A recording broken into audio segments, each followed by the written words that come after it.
The hero's journey can be found in mythology, popular culture, and religion. It involves taking on the call for adventure, going out there and slaying the dragon, and returning home with a pot of gold. The cave you fear to enter holds the treasure you seek. So mostly, and more importantly, this book is about you. You have the same story as Star Wars, The Wizard of Oz, and The Matrix. So what is your call to adventure, and what is your dragon? Go out there, challenge it, slay the dragon, claim the treasure, and then get back and do it all over again.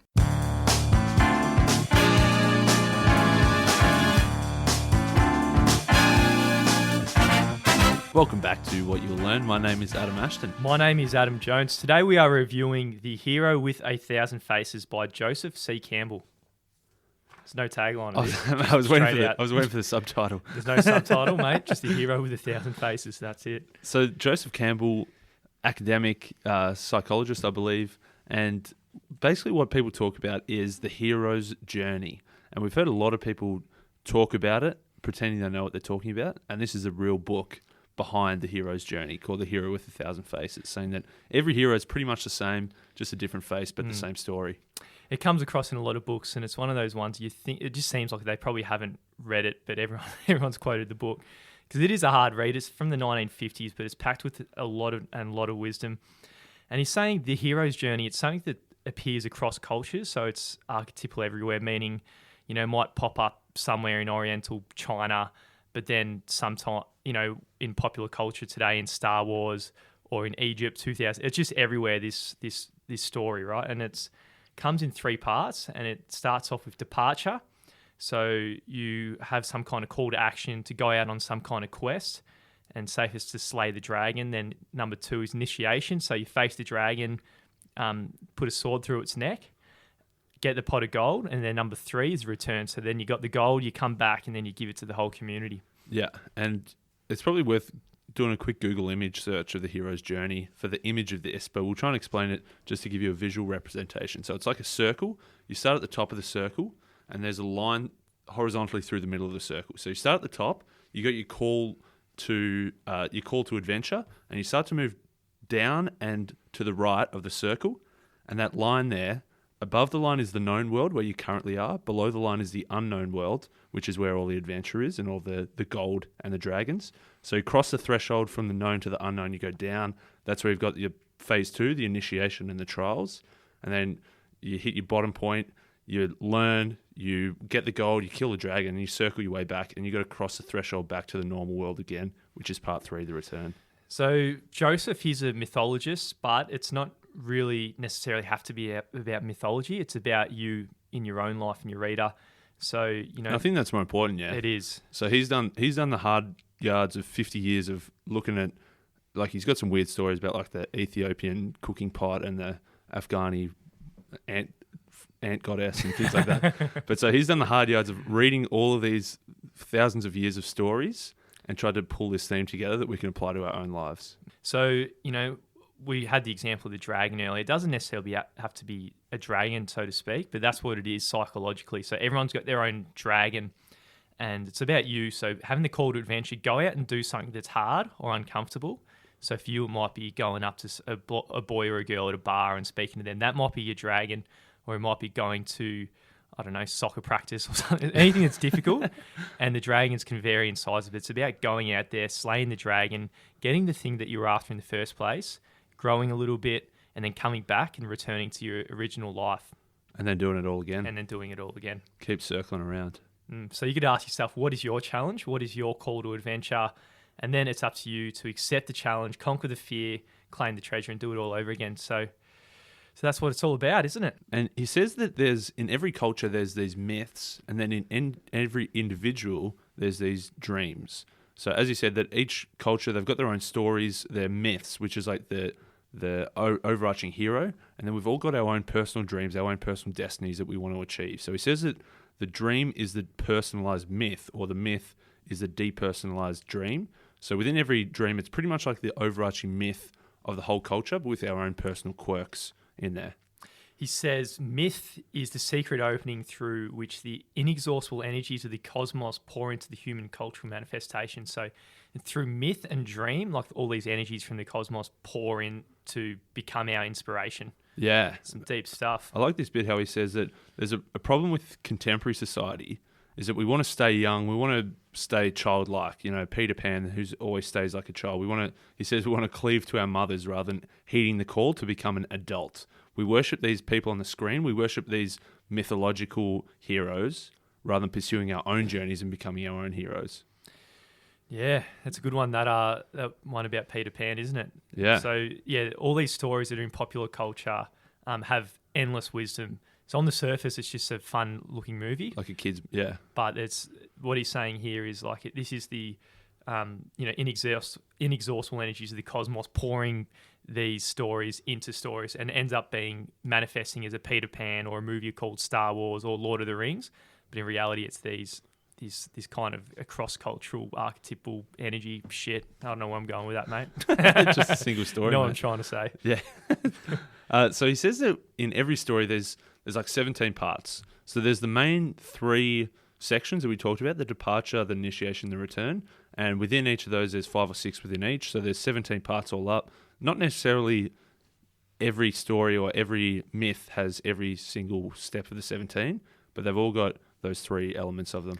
Whether the hero is from one country or another, whether they're rich or poor, whether they're divine or mortal, the journey is always the same in terms of these 3 parts. So he kicks it off with part 1. So at the very start, the first step is always the call to adventure. So that's when obviously we realize that there's something out there for us, and we've got this call to get out there and tackle it, you know, with our metaphorical dragon that we need to go out there and slay.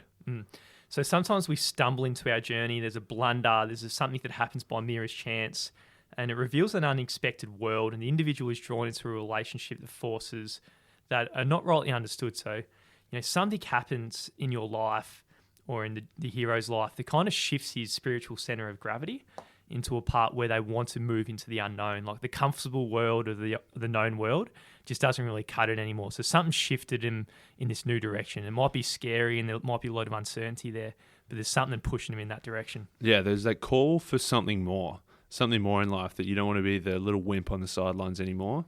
It's time to get in the arena and either slay the metaphorical dragon or capture the metaphorical pot of gold and just become better, win this challenge, this adventure, this journey, and become a hero. So the next thing that happens in a lot of stories is the refusal of the call. So that's number 2 in this first part of the process. And it's when obviously you've got this call, you realize there's something more, there's something I want to achieve, there's something I want to get, but then you think, actually, maybe it's not for me. I'm going to turn this away and just go back to my normal everyday life. Yeah, it's too scary, man. And we'll keep trying to bring it back to the real world. Like, say if you're in a business working as an employee, and then someone tries to promote you 3 levels too high, and it's going to put you in a really uncomfortable situation. It's kind of the call to adventure to step up. And he says here, if you do not step up and if you do refuse the call, this is what happens. He says his flowering world becomes a wasteland of dry stones and his life feels meaningless. Whatever direction he goes, it will be a house of death, and all he can do is create new problems and await the gradual approach of his disintegration. Mate, that's powerful So shit. in English, what does that mean, mate? Mate, in English, if you turn your back on this call to adventure, if you refuse the call, your whole life's fucked. Yeah, he says your world becomes a dry wasteland, and you're just waiting for your eventual disintegration. So don't refuse the call. Yeah, accept that call. So, it's kind of like Star Wars, where Luke Skywalker at the start, he refuses the quest at the very start to go on the adventure until he learns that his aunt and uncle are found dead. So there's other forces that can kind of compel you to take on this journey. So that's the refusal of the call. If you refuse the call, the circle we're talking about, you're pretty much shot off the circle. You're no longer part of this journey. So you don't want to refuse the call. But for those who do not refuse the call, for those that accept this call to adventure, the first thing that happens is this, he calls it a supernatural aid comes along. So something comes along and just gives you a little helping hand at the very start of your journey to help you on your way. So back to this example of the person who might have got promoted 3 levels high and it's into the completely unknown territories. A supernatural aid in how it manifests in real life might be, something like a mentor popping out of nowhere to help her grow into this new role. So there's someone from somewhere comes in and gives you gifts.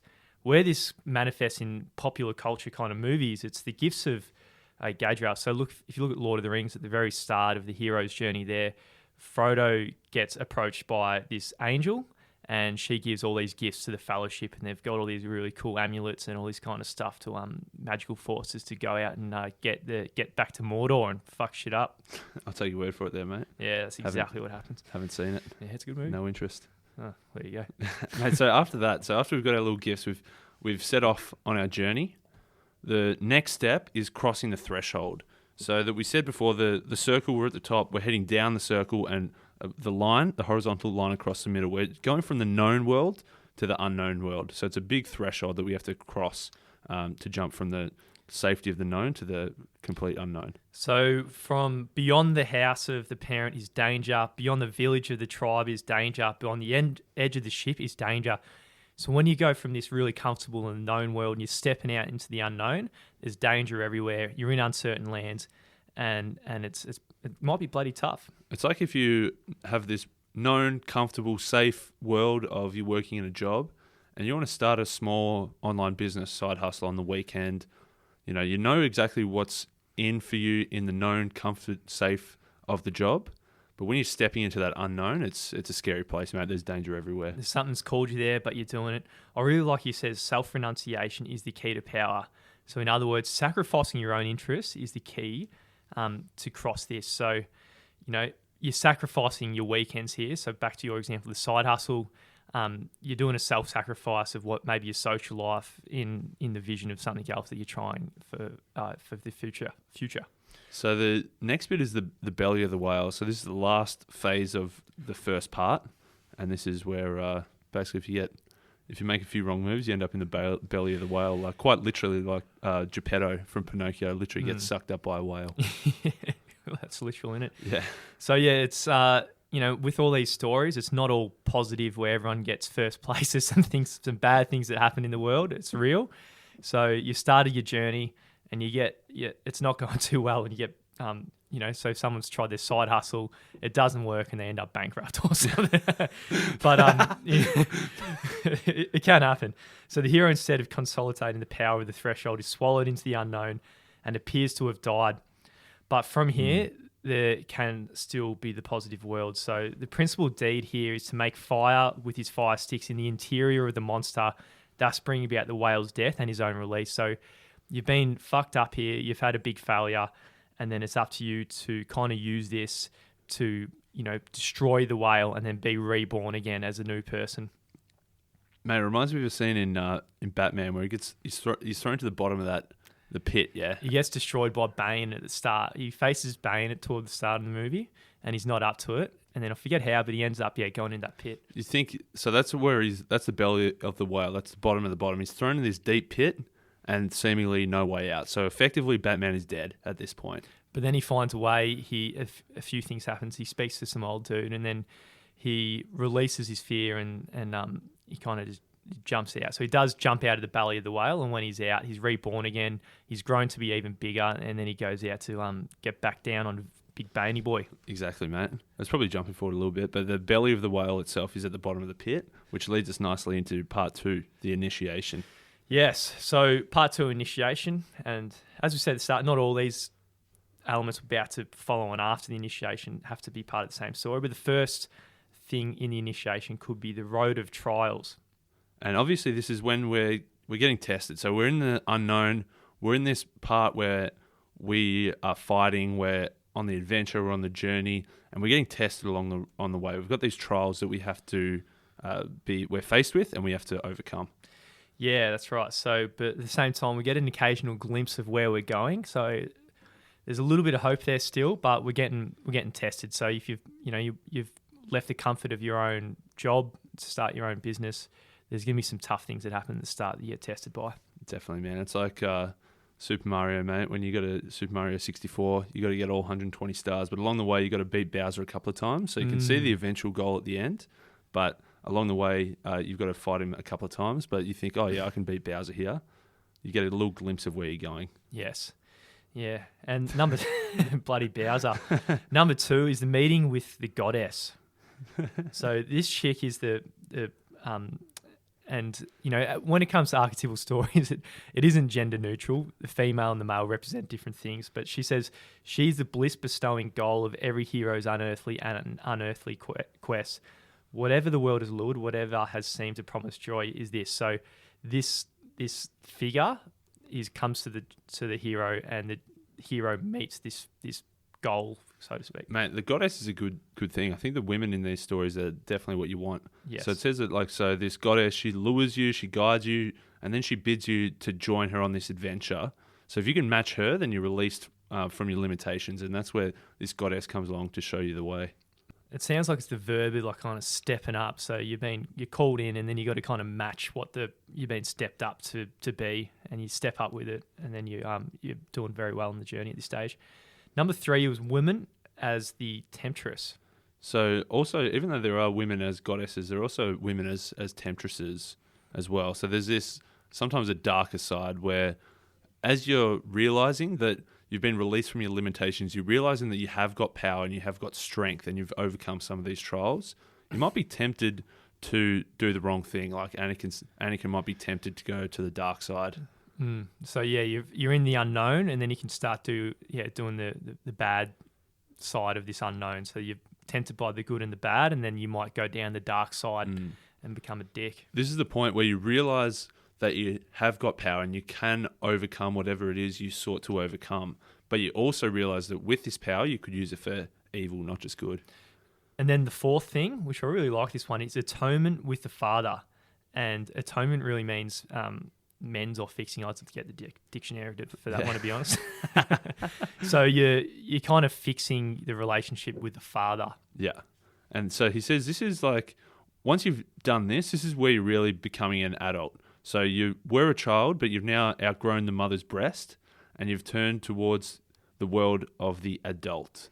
Yeah, so with this, the child must let go of all the childhood attachments to take up the challenge of the hero's journey, right? So I really like the example of the Lion King here. So, if you remember Simba at the very start, he goes into the land with Timon and Pumbaa, so he's still an adolescent. Needs no worries, Hakuna Matata. They're having fun. They're fucking just playing around like every kids. day, playing like kids. And then, at the same time, all his family, they're getting destroyed by Scar and all that. So one day, Simba is sitting there and he meets with his father, and then the father calls him to go come on, mate, go on the fucking journey that you're meant to be on. Yeah, that's it. So as you say, he sees the video or on the movie. He's looking in the lake. He sees himself, and then he realizes that there is a part of his father who he thought was dead within him, and realizes that he's got the strength. He has to become an adult and go on this journey. Simba. Father?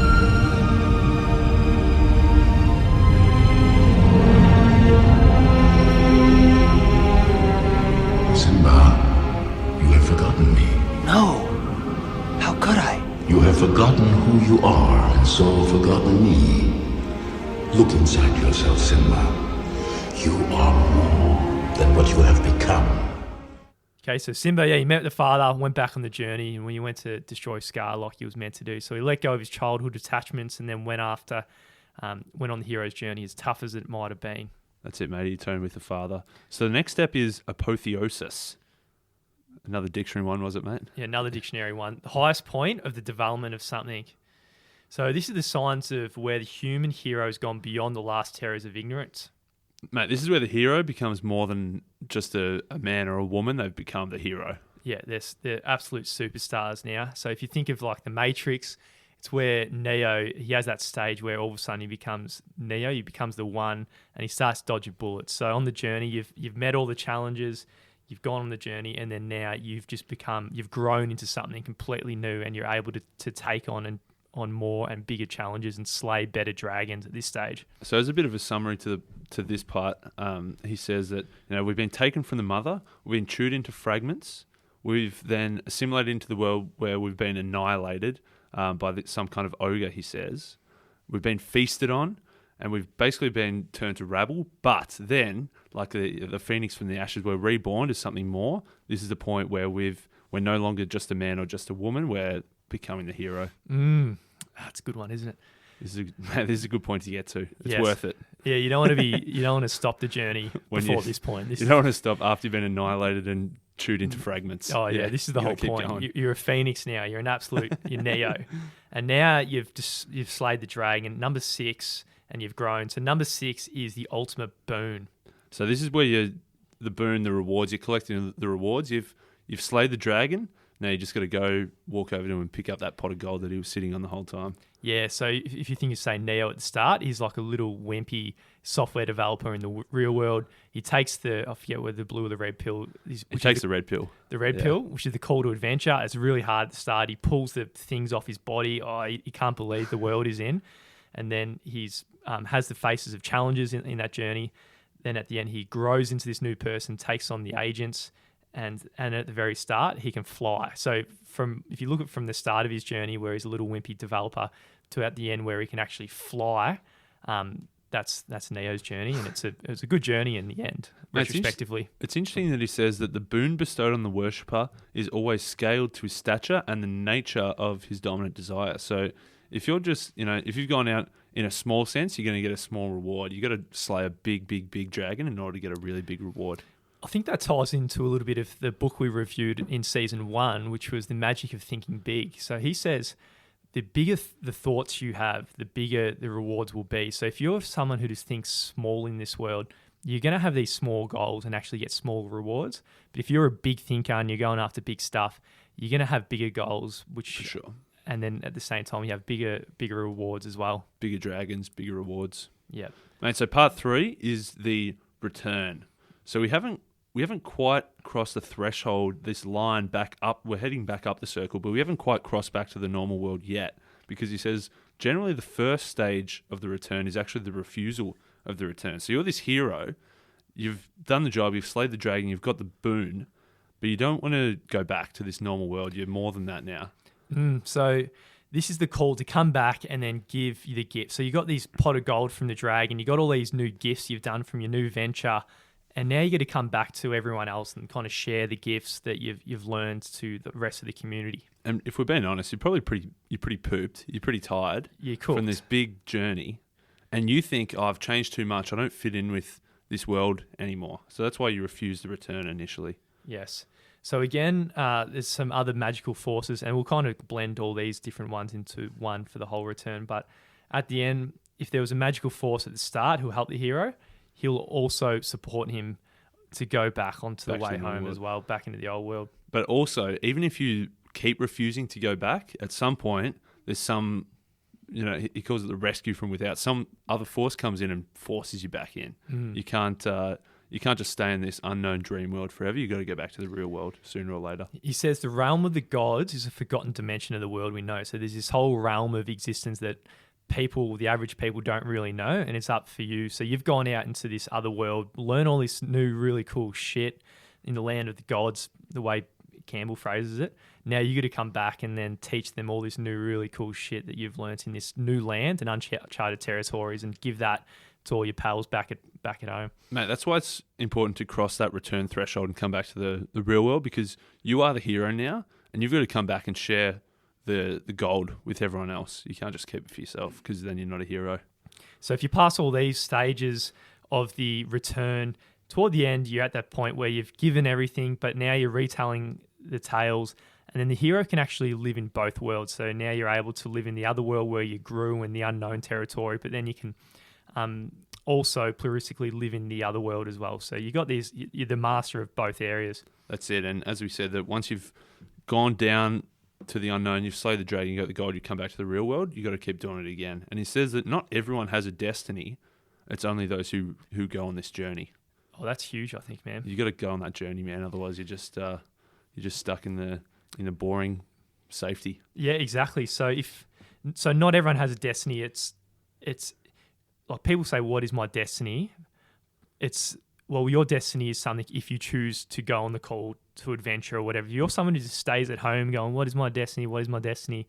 You're never going to have a destiny. So you got to go out there, choose a dragon to slay, and then yourself just go on this journey yourself into the unknown, slay the dragon. That's your pot of gold. And then, oh shit, retrospectively, that was your destiny the whole time. Yes, for sure, man. And he says the final phase is the freedom to live. So the hero comes back, he tells the tales, tries to get everyone else to go on a journey, but the hero's got the ideal life. You want to be the hero. So that's it, man. The Hero with 1,000 Faces by Big Joseph Campbell. What do you think, man? Didn't like it, man. I wouldn't recommend people read it. I think, mate, the book was 400 pages, and there's a lot of very detailed stuff. I'd say the 1% of people who are really interested in it will get a kick out of it. The other 99%, the idea's good. The actual book itself is a battle to get through. So I don't think I'd recommend it for the average reader. For the average reader, I'd agree with you in terms of the book, but in terms of the gold, what's in there, it is absolutely top-notch stuff. I'd also disagree with that, but it's all right. Yeah, it's well, you just said it's good stuff. I think it's gold in there. The idea is interesting. Yeah, fantastic. I think it's interesting, but I don't know how applicable it is to everyday life. I think it is important to realize that we all have this journey that we need to go on. I agree with that for sure. But I think that if I was saying should you read the book or not, I'd say probably not. Well, I think history would disagree with you as well, because mythology has come across, say, as Jesus' story, it's a Buddha's story. Yeah, and it's kind of this nucleus. It's all the same, and what it's saying is it's applying all this myth, like Jesus, like Buddha, even to Star Wars and popular culture. It's pretty much you trying to describe what the meaning of life is, which is don't be someone who just stays at home and be comfortable. It's all about taking this call to adventure, going out there, slaying a dragon, and then getting the pot of gold and going back. So it's kind of for some people, would be a handbook for life. But that's, in a nutshell, what it is. Yeah. It's a battle to get there for 260 pages. I agree with that. But that concept that I just laid out, I think that's as good as something as wise a story or you could possibly get given, I think, in life. And that's what history has told us. And that's why the story of Jesus and story of Buddha was so popular, because there's so much wisdom in what they're doing that it is very applicable to what you are in real life. It's just I agree with you, the delivery, it's very academic. So if you're someone who wants to study this stuff, it's probably the book for you. There's probably easier ways of accessing this information than going through the 300-page book. But the actual gold, I think, is as good as it gets.